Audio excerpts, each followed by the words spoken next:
Welcome to Learning Life Skills Together.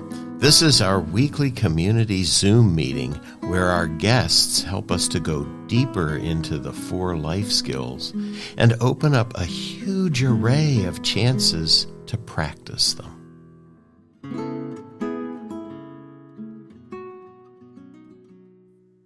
Hello, everyone. This is the 103rd weekly Zoom meeting for Learning Life Skills Together, and I am here with Kathy McDevitt and John Woodcock, and I'm going to ask them to introduce themselves in a little bit. But first, I'm going to ask John if he would be so kind as to help us out by guiding a little practice to get us settled so that we can listen well, hear well, and maybe communicate well. So, John, thank you.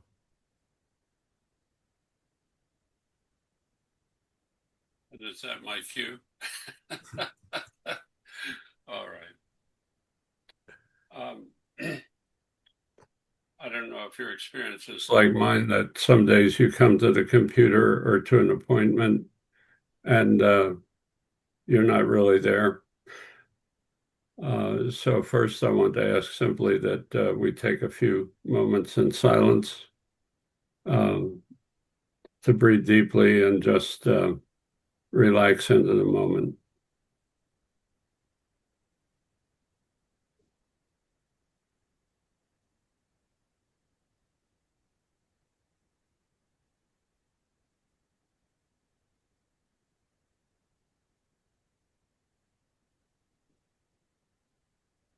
And one of the things which I find is helpful in a lot of contexts, and I think particularly relates to our subject matter today.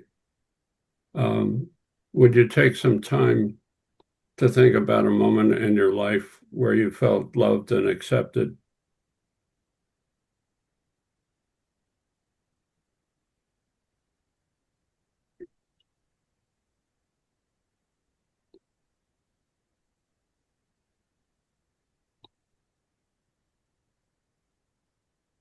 And you can take that and fill it out a bit, but mostly remember the feeling.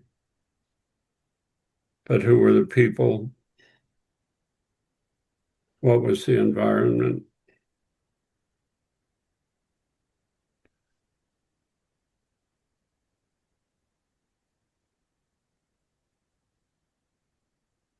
What was it that enabled you to relax and receive?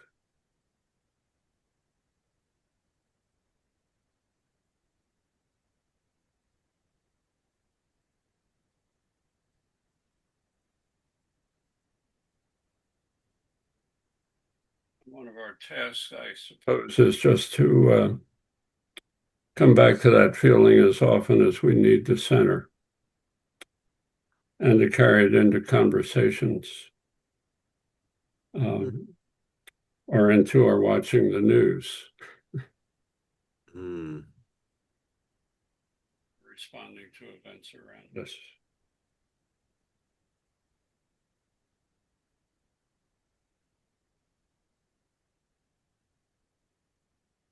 And perhaps along the way,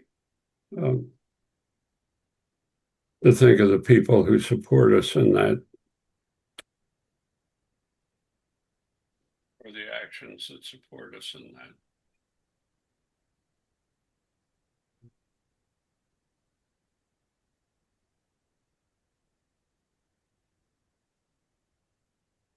And enter into our conversation today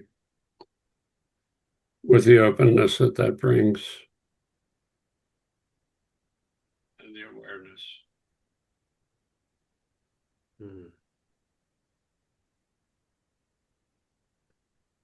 Yeah. So I would like to comment on sort of how that feels just in my body, which is that it feels warm right here. And that John, you're saying return to that, when things are going off one way or another, i.e., listening to the news or whatever, that where we're presented with things that are unsettling or frightening, and to be able to come back to that feeling of being, I want to say a feeling of being held, you know, that, Mhm. that I can relax. It's kind of an openness, but it's also one of that. I don't know, not necessarily being immobilized, but being held. You know, that's how it is for me. I'm kind of wondering how it is for you guys after we Mhm. did that. I, of course, immediately thought of the fact that I just came back from the women's retreat yesterday down at the beach. And that's aside from the fact that I adore the beach.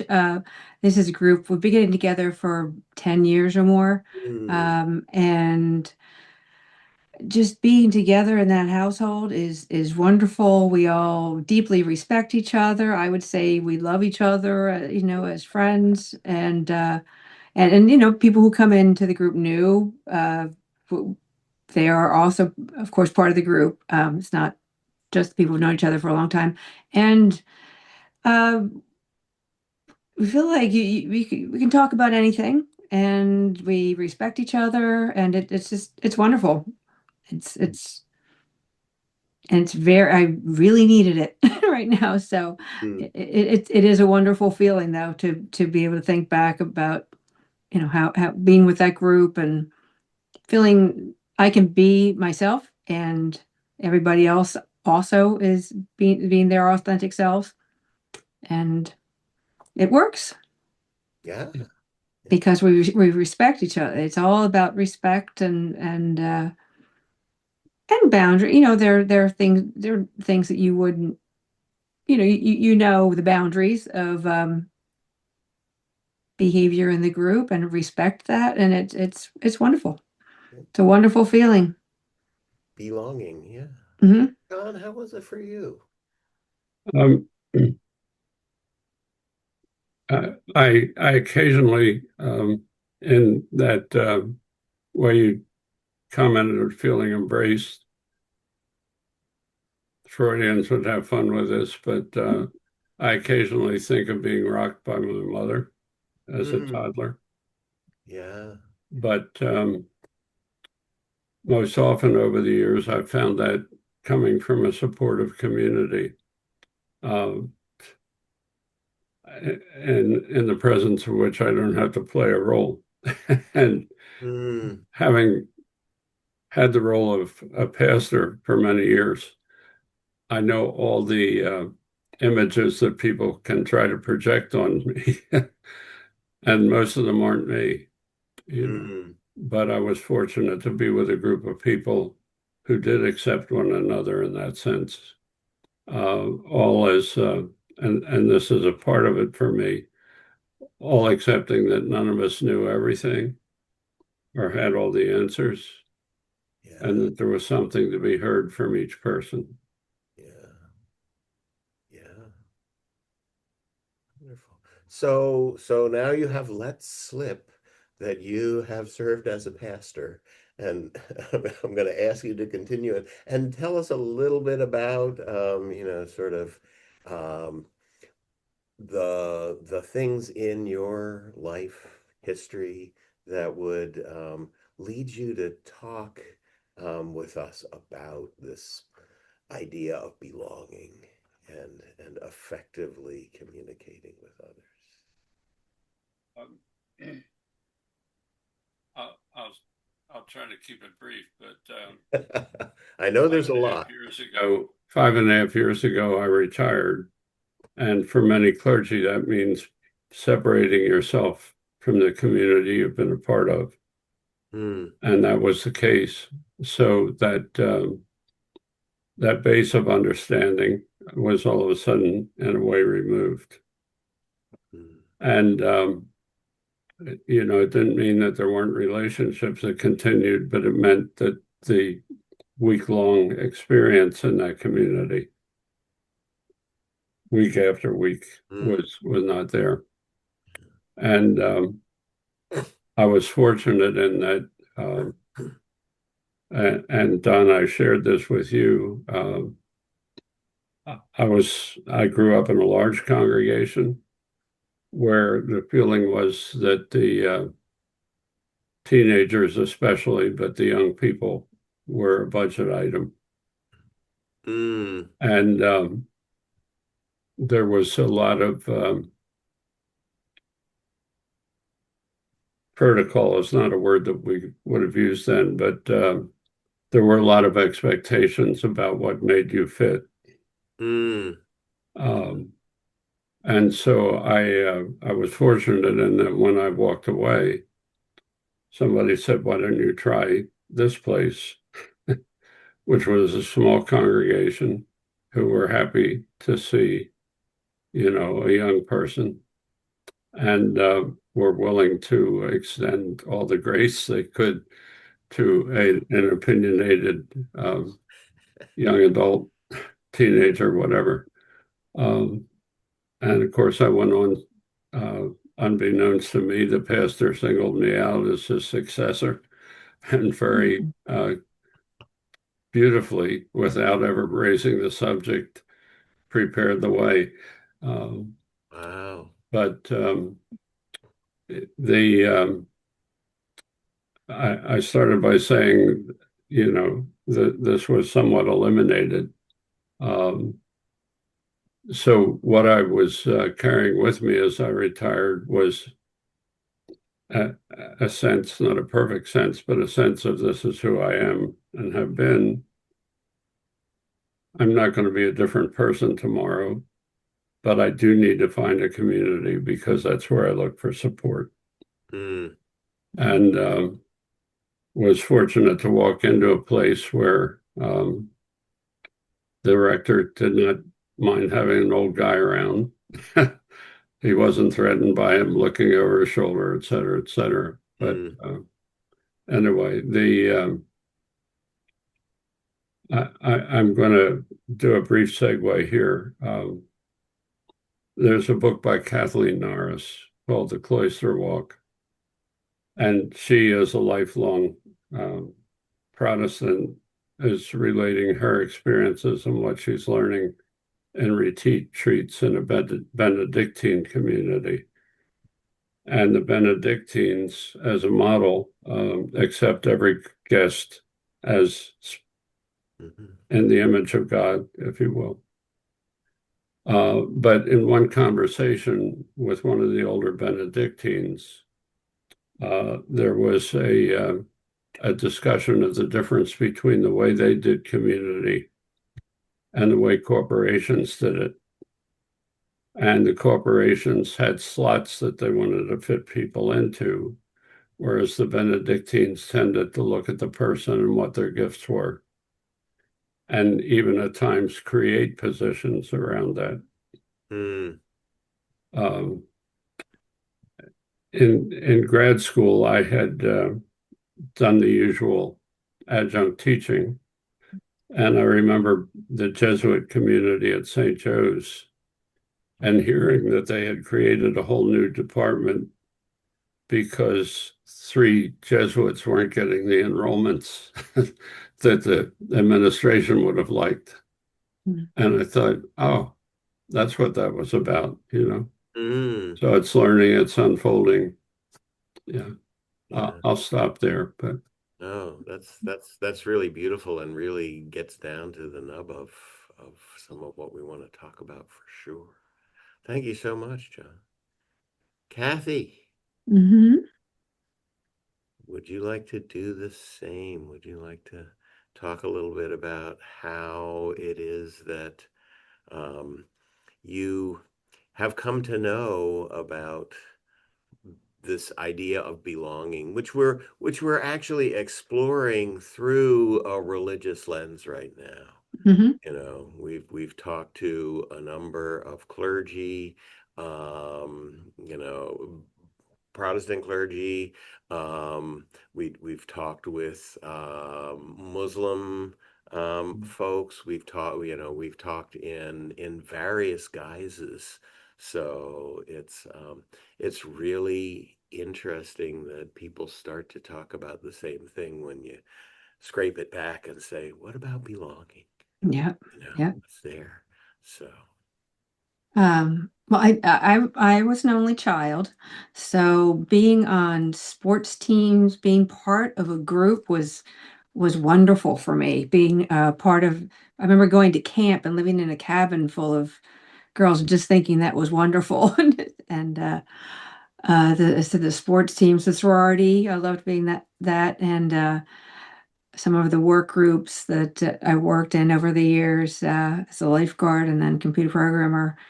Uh, it was always important to me to have a group in which I could be pretty much myself, and be accepted and belong. Um, and one of the you're bringing up all the different faiths that as far as certainly St. Matthew's has a very strong congregation, very supportive congregation, which is wonderful.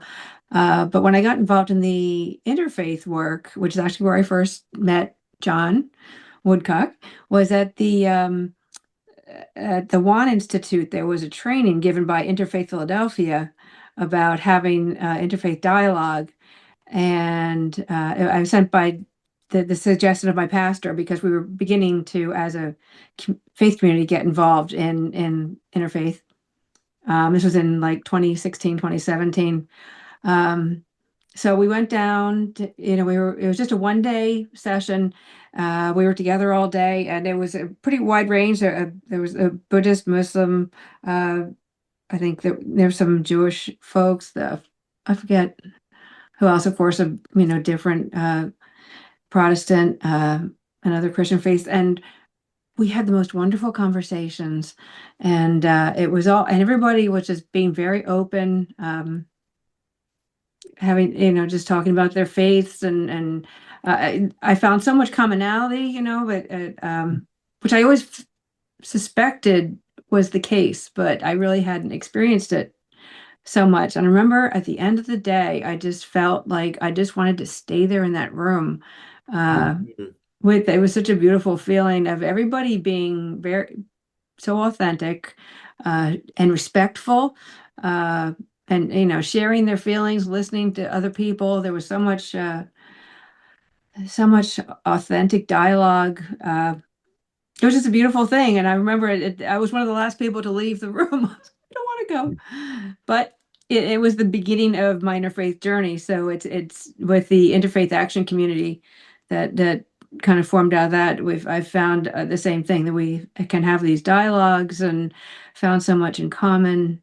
And it's just we've really formed close bonds between all the different members of our local interfaith community. Um, and the same feeling of camaraderie, and just you know it, but then also at the same time celebrating the difference, and being interested, being curious about the differences, and respectful, and it just makes all the difference in the world, I think, to have these conversations. And it's amazing how these bonds can be formed not out of people who are exactly the same, but we've found commonality in our curiosity and our hope that we could all live together. So, um, yeah, been a wonderful experience. Yeah. And so the words come up a couple times, and I know that you've used it a couple times. I've thought it, and that is one of authenticity, of Mm, being able to be yourself.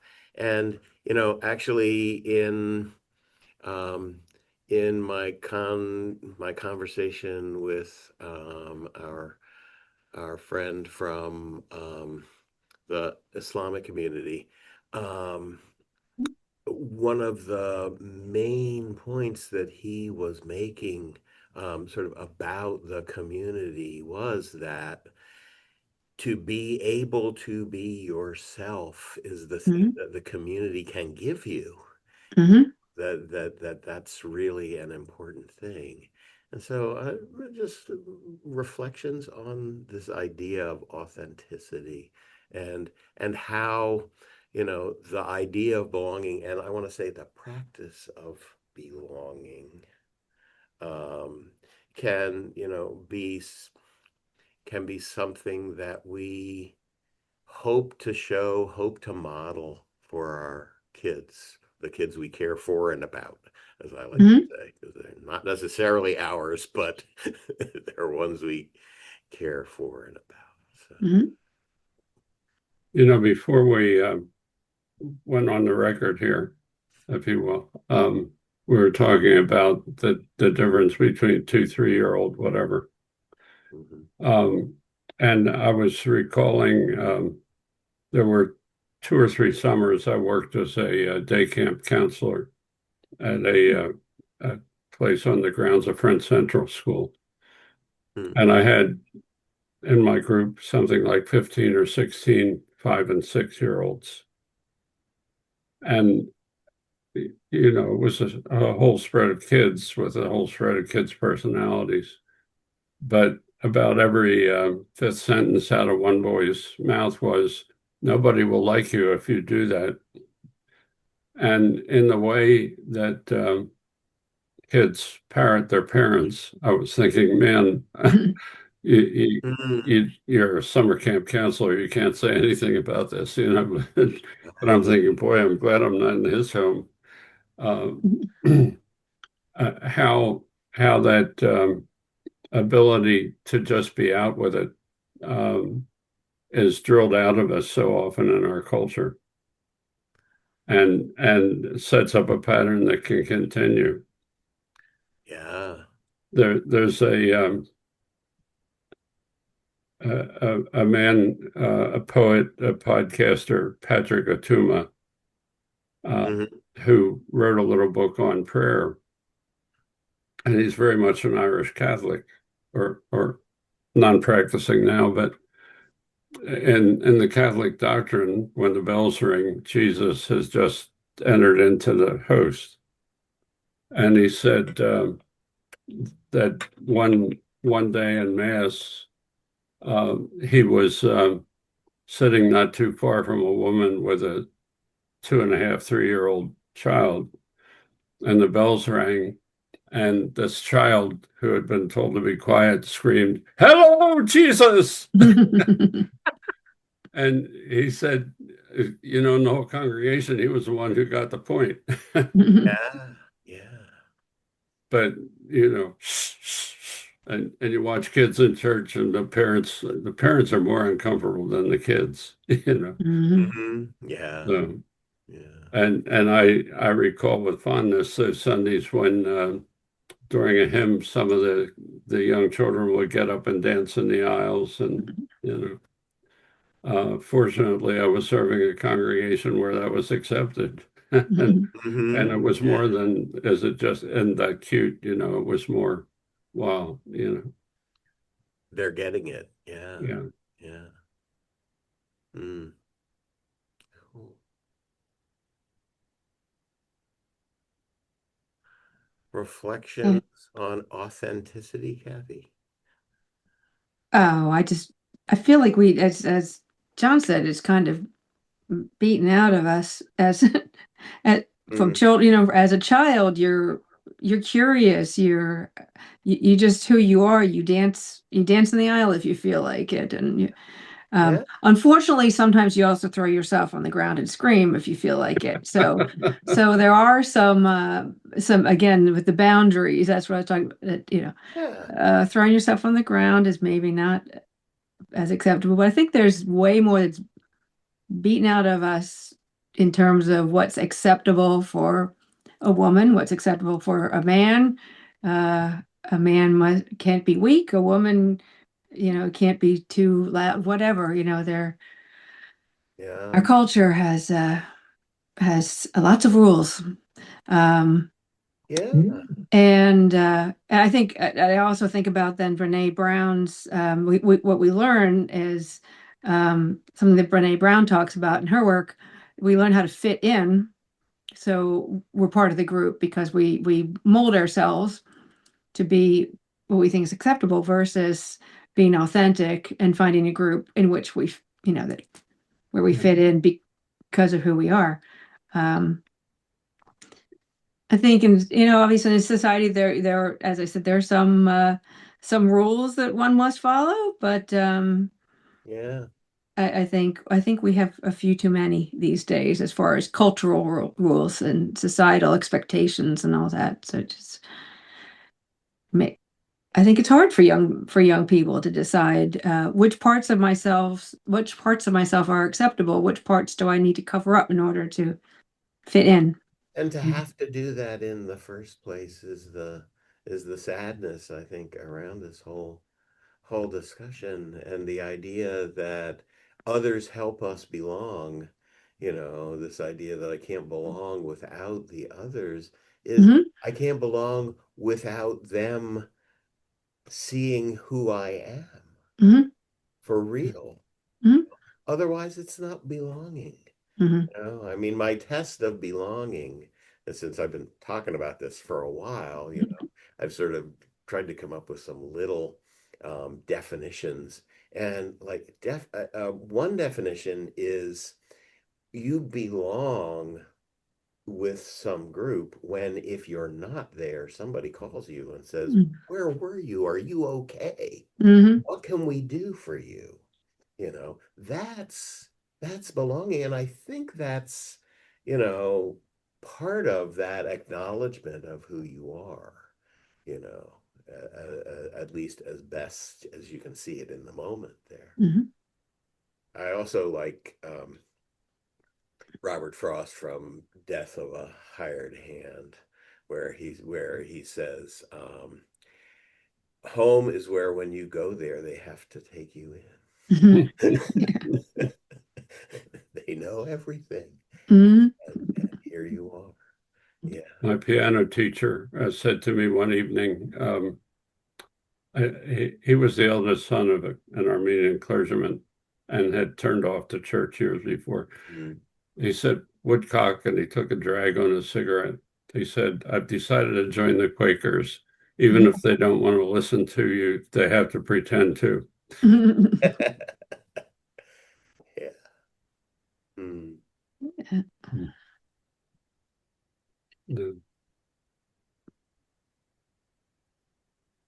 Of So, course, Ben Franklin said he could never learn the guise of humility, or he could never learn humility, but he decided he needed to learn the guise of humility. So mm, mm, yes.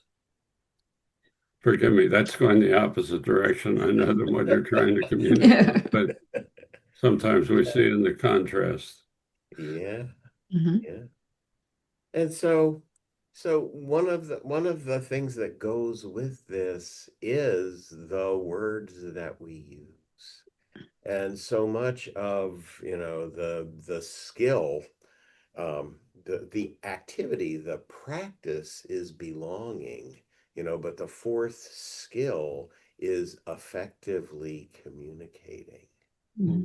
And that means words.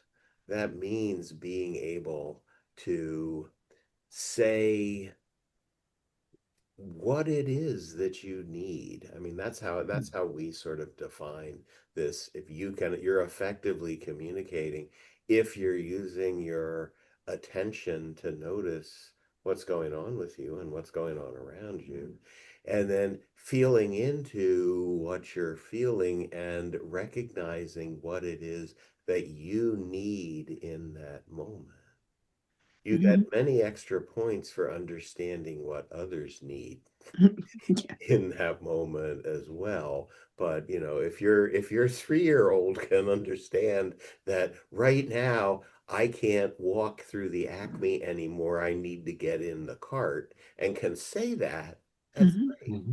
Otherwise, everyone suffers Yeah. because they're being loud on the floor, right? To bring Hmm. that image back from when we started. Yeah. Yeah. So maybe, in in the ways that you think about things. You have ways that you think about our vocabulary, and the modeling of words that we want to be bringing to the kids that we care for and about. Yeah. Yeah, there are some resources for adults out there. I like the Nonviolent Communication by Marshall Rosenberg. Um, there are a lot of skills that discussed in there, but just as valuable, I think, are just the lists of words that are feelings. One of the premises of that whole training is that when you say this is how I feel, that's a truth that cannot be debated. That's what you're feeling. So, but there are ways to say, I feel that you are disrespecting me or something. That's not okay, because then you're reflecting. So it's really hard to remember what's acceptable. So just the word list I found to be very valuable. Like these are the words that describe how I am feeling. So I think that's valuable. And then Brene Brown again wrote Atlas of the Heart, which is a book. I think there are 52 different feelings. What did she said that most people can identify like 4 basic feelings, Yes. where it's way more nuanced than that. And Yeah. I think a lot of what we see right now as anger, I think we see a lot of anger in society. I think a lot of that is um, fear, or fear of the unknown. I think naming what it really is could be very valuable.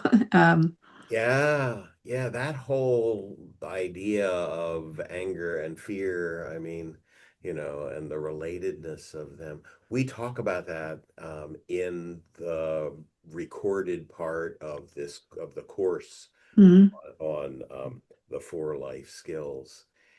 In, I believe, the emotion regulation part, but don't, mhm, even though I wrote it and recorded it, mhm, it's been a while. But one of the things that we talk about is the continuum of anger, mhm, and the fact that you can put irritation at one end. mhm, I'm starting to wake up to something that I'm feeling, you know, and as you go along, you get to this place that we call frustration. And people who are trying to be nice will say, I'm not angry, I'm frustrated, mhm, right? So what are mhm, you frustrated about is the big question. mhm, And the thing underneath it is, am I going to get what I need or not? mhm. An awful lot of the time. And so if Yeah. we realize that we're not going to, Mhm. we have a fork in the road. Yeah. Right? We can go with, I'm not going to get what I needed. I'm sad.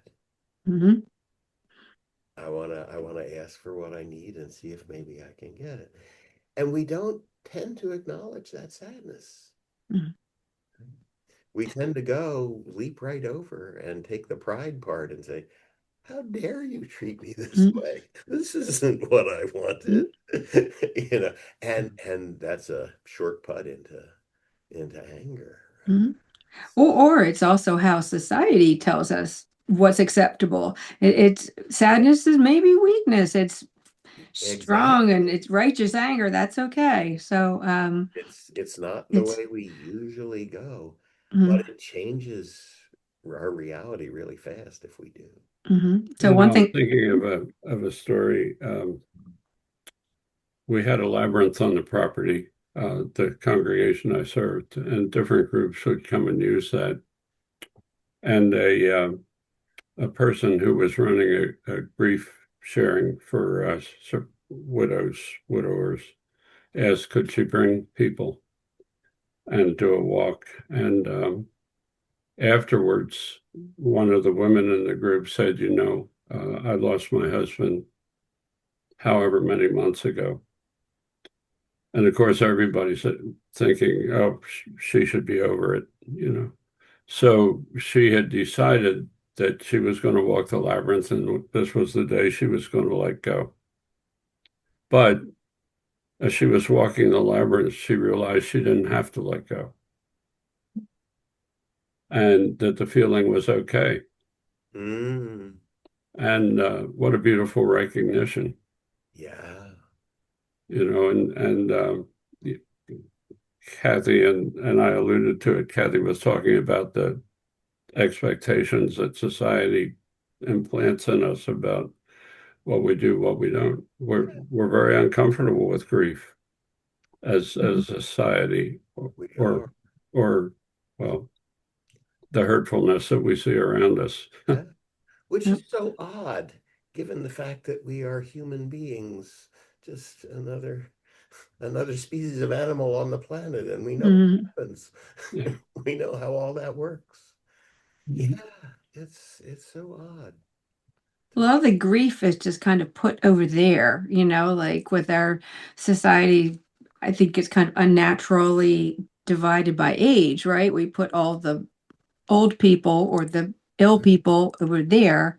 Um, and it's not something it's very, as John says, very uncomfortable in our society to talk about that, to talk about the process. Much to our detriment, Mhm. much to the detriment of many folks' mental health, right? Yes, yes. Life is saturated with grief, and Right. if we're not allowing our kids to understand that this is, a natural part of life, that loss of anything, loss of, Hmm. I'm not gonna get the candy. There's not Yep. enough, that much to be able to sit with that, John, as you were saying, to just be with that. Mhm. That's our task as humans all the time. As I see it, Mhm. I may be off, but Yeah. I'm old. And I've got a few on you, but sort of uh, notice that things work out that way. some years ago, I had a conversation in Westchester. The Friends meeting in school backs up on the Hickman, which is residential primarily for elderly who are Mm, able to yeah. get around. And the director of the Hickman got together with the principal of Friends so that they could have exchanges where maybe the kids would come over, or maybe the residents of the Hickman would go and sit and read to the younger kids. And he said, one of the reasons I want to encourage this is that one day I'm going to be old, and Mhm. these are the kids who are going to be making decisions for me. Mhm. Mm, yeah. Yeah.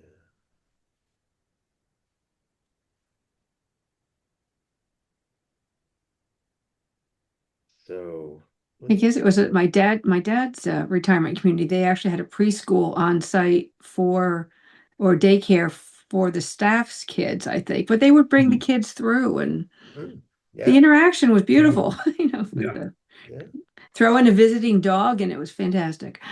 They loved that. yeah. But yeah, I think that having it seems like in a lot of a lot of cultures, they have the family unit being multi-generational, and we've lost that. And I don't know whether that has an impact on belonging, if your perception of how much you belong in the family or Our models are different, Mhm. everybody's got a different model at this point. Yeah. Don't have that extended family model Mhm. that maybe we had for thousands of years, and we've interrupted it Mhm. in the way that we go about things here. So yeah. Yeah, it's I know that I mentioned this, while we were chatting before we turned on record, but this idea of the context that we're in being, what drives things, and that it all depends. It all depends on what we've seen. It all depends on what we've experienced. And so Mhm. much of our capacity to belong, and maybe our capacity to be ourselves, depends on the context that we've been in, Mhm. the ways that we've learned how to be. Mhm. It's Yeah. nice if we've learned how to be the way we think we are. And we sort of watch the drama of it not being true Mhm. out all the time. What's really fun, I'm also involved in some environmental activities. Like our local, I was on our local environmental advisory council, and um, there were some, especially one event that a guy who's on the committee now organized about pollinators. Okay, so he talked about bees, and then we walked around the park, and everybody was like, this big wide range of, up to from children through, grandparent age, looking at bugs. It was wonderful. And they did other ones where they looked under rocks. And it's a wonderful thing to reawaken that. Um, Mm, there's so much where childhood becomes kind of uncool, I think, maybe for a while to to to have that wow factor. Hmm. To be awed by nature or anything really, you have to act cool. Um, and so it's just wonderful to watch that reawaken in people when they go out, and um, we find that in the interfaith group. I find that too, John. You've probably seen that when people are suddenly excited or inspired about hearing about this new tradition, or it's just, yeah, I think, reawakening awe and allowing yourself to feel that. Um,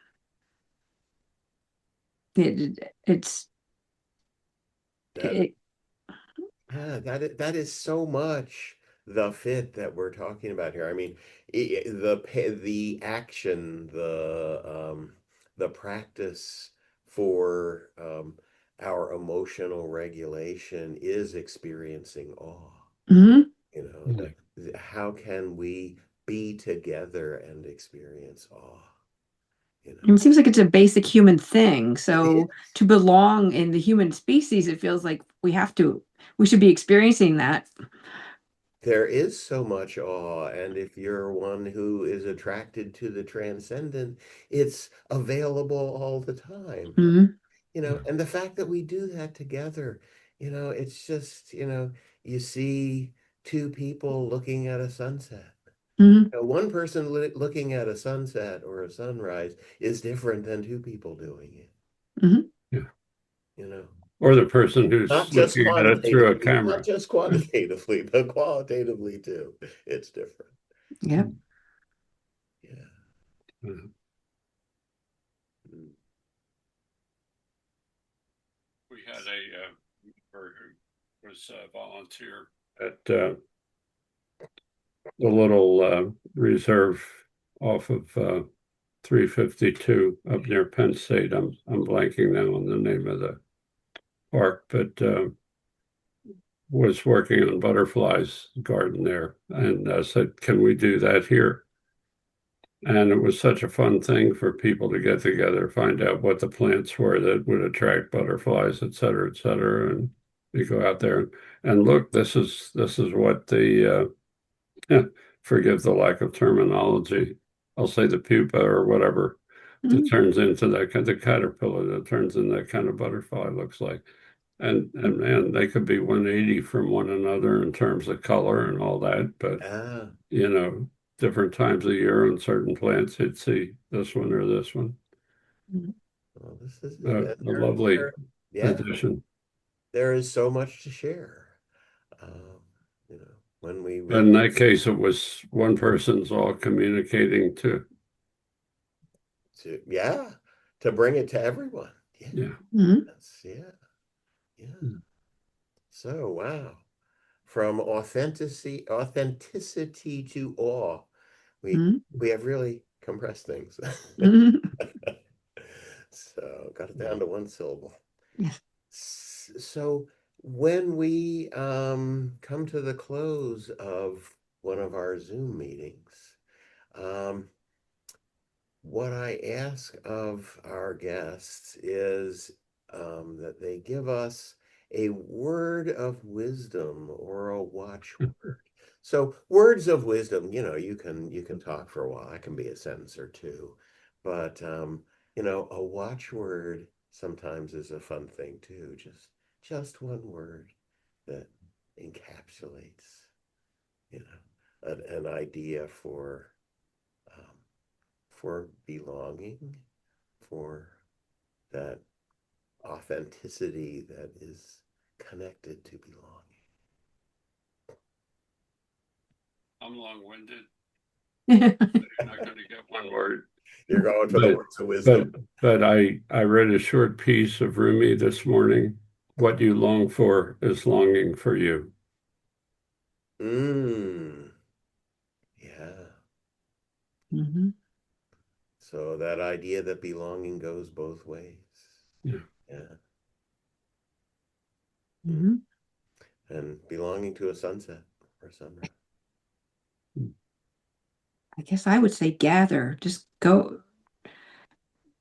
Sometimes it's hard to find the people that you belong with, right? And especially these days, it's hard to find uh, places to gather. I think of like Ireland, where they have the pub scene, or they have, there's so many different places people gather in other cultures. But just go out and give it a try. Keep look for opportunities to gather. Yeah, yeah. That brings us back to that idea that belonging is a practice. Mm-hmm. You have to go do it. Yeah. It's probably not gonna come to us, in our culture. Mm-hmm. It's for sure. So, well, it has been wonderful talking with you all. I have enjoyed it very much. And I thank you for your time and for your thoughts and for your recommendations. And we will try to capture all those in our resources that we have attached to the Learning Life Skills Together program itself.